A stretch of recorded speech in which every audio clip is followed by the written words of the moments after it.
کہ وہ اس خطے کو چین اور روس کے حوالے کر کے نہیں جا سکتے۔ میں نہیں سمجھتا کہ امریکہ کا یہ جو دورہ بالخصوص ولیم برنس کا ہے، یہ اس میں سب سے بڑا مسئلہ یہ ہے کہ وہ یہ چاہتے ہیں کہ کسی صورت ہمارا ٹھینگا بھی سر پہ رہے اور طالبان کے ساتھ رابطہ بھی رہے۔ یہ اب ممکن نہیں ہوگا۔ ان کو اگر رابطہ رکھنا ہے تو ان کو سر جھکا کے ہی اس دروازے سے جانا پڑے گا۔ تو سر یہ اب انڈائریکٹ رابطے کے لیے پاکستان آئے ہیں کہ پاکستان ان کے انڈائریکٹ رابطے کے لیے معاونت کرتا رہے، جو کہ ڈائریکٹلی جو ہے وہ ان کا رابطہ پاسبل اس طرح سے نہیں ہو پا رہا طالبان سے جیسا ہونا چاہیے تھا۔ ایم آئی رائٹ؟ یہ بالکل آپ نے درست فرما لیا کہ پاکستان جب وہ گئے امریکہ والے اور انہوں نے سوچا کہ ہم شاید وہی طالبان جو ماضی میں تھے ان سے مل رہے ہیں، تو ظاہر ہے فتح یاب انسان کا ذرا رویہ فرق ہوتا ہے۔ اب اس کے اوپر ولیم برنس کو بہت میرے خیال میں سبکی اٹھانا پڑی، پاکستان بھاگے، امریکہ گئے، رپورٹ دی، ان کو بتایا کہ وہاں تو صورتحال اور ہے، اور خود امریکہ کے تھنک ٹینکس نے اور دیگر ان کے جو ادارے ہیں انہوں نے رپورٹس دینا شروع کر دیں کہ اگر امریکہ اس خطے کو بالکل خالی چھوڑ دے گا چین اور روس کے لیے اور پاکستان کے لیے، تو پھر تو نام لیوا ہی کوئی نہیں ہوگا اس کی، تو سپر پاور جیسے آپ نے فرمایا وہ تو آپ اس کو سپر پاور نہیں کہا جا سکتا۔ تو اس کی جو ہیجمنی تھی، اس کا جو ایک کلاؤڈ تھا اس ریجن کے اندر، وہ ختم ہو جائے گا۔ اس لیے وہ دوڑے بھاگے آئے، اور آپ دیکھیں گے بہت جلد وہ افغانستان سے معاملات کریں گے، لیکن پاکستان اگر اپنے پتے صحیح انداز میں کھیلے تو پاکستان میرے خیال میں ایف اے ٹی ایف سر کرنا کیا ہے اب؟ پاکستان کو کیا کرنا چاہیے اب؟ جو سی آئی اے کی جانب سے، امریکنز کی جانب سے کیا ابھی بھی کوئی مزید مطالبات کیے جائیں گے؟ ڈو مور، اب تو پاکستان ڈو نوٹ مور کا لفظ استعمال کرنا چاہیے، لیکن امریکنز کے آپ نے جیسے کہ بات کی کیوں آئے؟ ایک تو یہ ہے کہ طالبان کے ساتھ رابطہ، دوسرا یہ ہے کہ یہاں پر موجودگی کو بھی برقرار رکھنا ہے امریکن نے۔ اب پاکستان کو کرنا کیا ہے؟ چیلنجز کیا ہیں پاکستان کے لیے، چیلنجز کیا ہیں طالبان کے لیے؟ دیکھیں پاکستان کو تو بڑا واضح ایک ہی پالیسی ہے، پاکستان کو امریکہ کو کہنا چاہیے نو مور،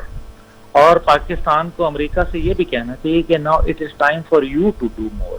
ان کے لیے اب وہ کریں، اور پاکستان کو کیا کرنا چاہیے؟ پاکستان کو چاہیے کہ وہ حساب دے، پاکستان کو چاہیے کمپنسیشن ڈیمانڈ کرے انڈیا سے، امریکہ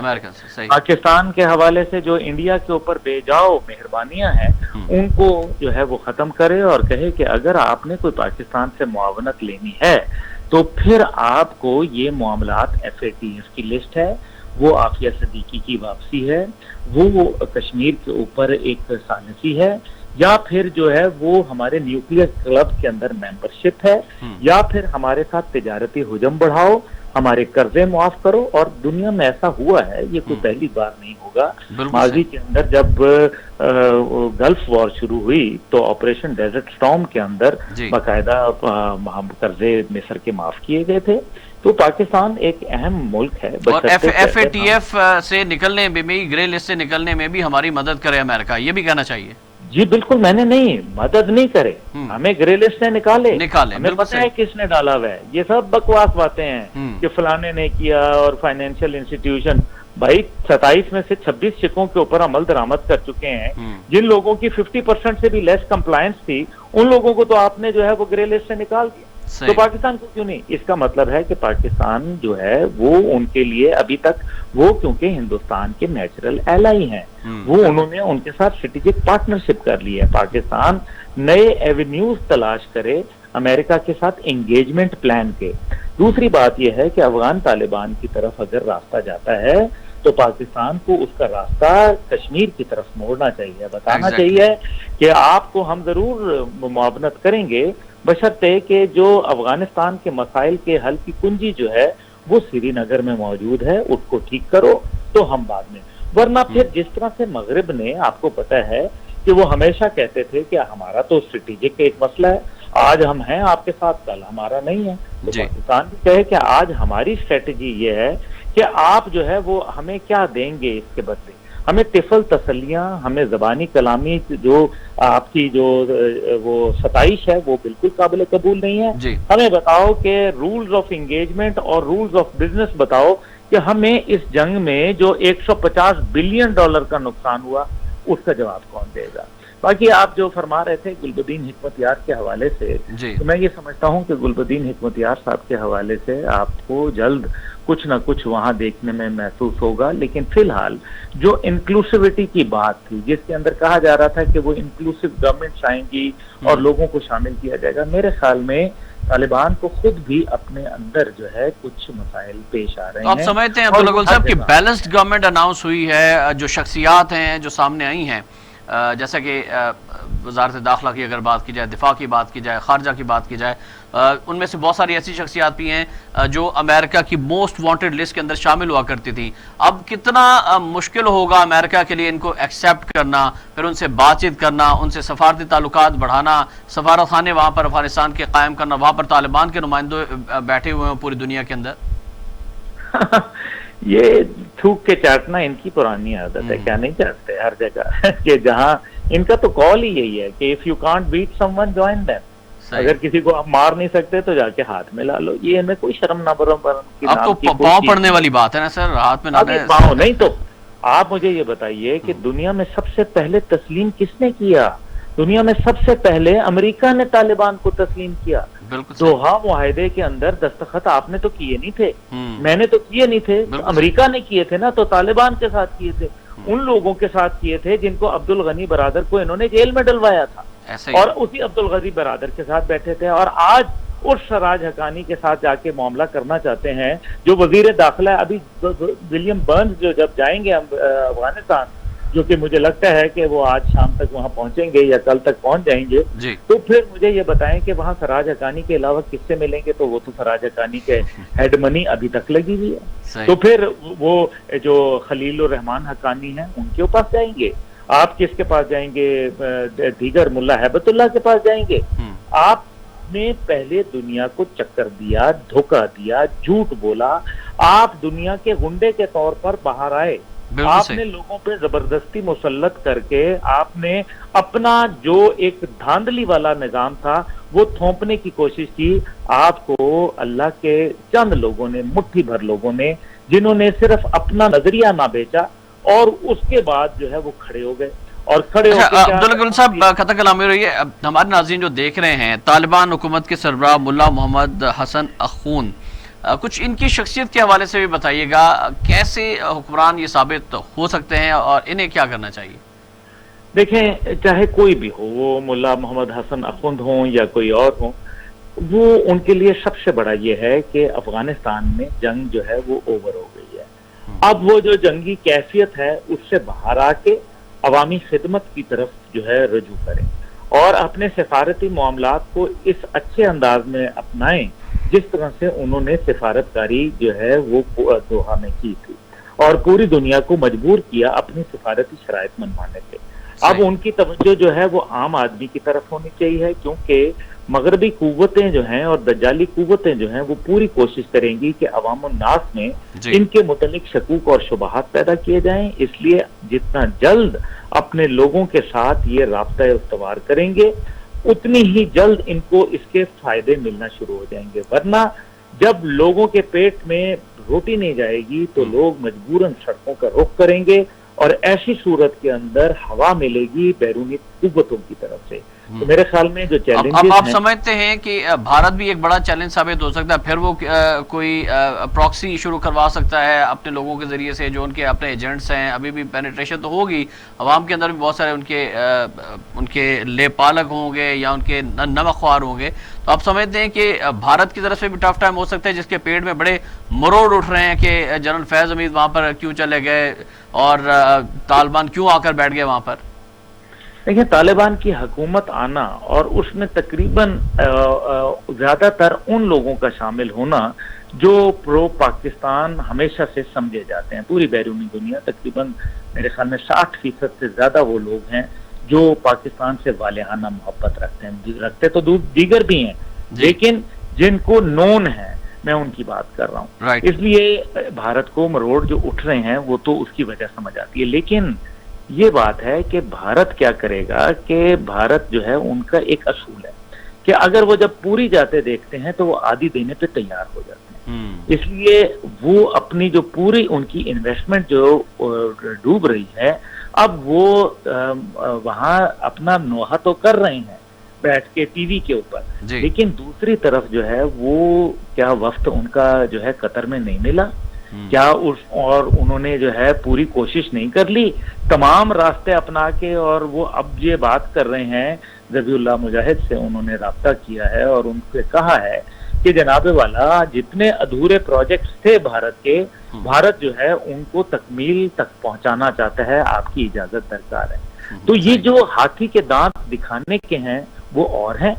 اور جو یہ جو آنسو ان کے ہیں، اصل تو یہ آنسو آ رہے ہیں پاکستان کی بنیاد پہ۔ ان کو پتا ہے کہ پاکستان جو ہے وہ مضبوط ہو گیا، پاکستان کی مغربی سرحد جو ہے اس کے اوپر سے فوج کی کمی آ جائے گی اور وہ مشرق کی سرحد کے اوپر پہنچ جائے گی، اور کشمیر کے اندر یہ پیغام پہنچا کہ سید علی گیلانی کے رحلت کے اوپر، سید علی گیلانی سے زندہ ہوتے وہ اتنا نہیں ڈر رہے تھے جتنا وہ جب وفات پا گئے تو تب ڈر رہے تھے، ان کے جسم سے ڈر رہے تھے، ان کے جسد خاکی سے جو ہے وہ کانپ رہے تھے ٹیپو سلطان کی طرح، کہ کوئی قریب جانے کے لیے تیار نہیں تھا۔ یعنی کہ نظریات کی جنگ جو ہے وہ اب رخ کرے گی کشمیر کا، اور نہ صرف کشمیر کا بلکہ نظریات کی جنگ جو ہے پورے بھارت کو لپیٹ لے گی۔ اور وہاں جو نظریہ نریندر مودی کا جو دہشت گردی کی بنیاد کے اوپر، ظلم اور بربریت کی بنیاد کے اوپر ہے، وہ اب اس کو للکار دیا جائے گا، کمزور کی جانب سے للکار دیا جائے گا، اور کشمیر کے اندر ایک نئی فضا پیدا ہو جائے گی، اور آلریڈی یہ 15 اگست کے بعد سے ہونا شروع ہو گئی۔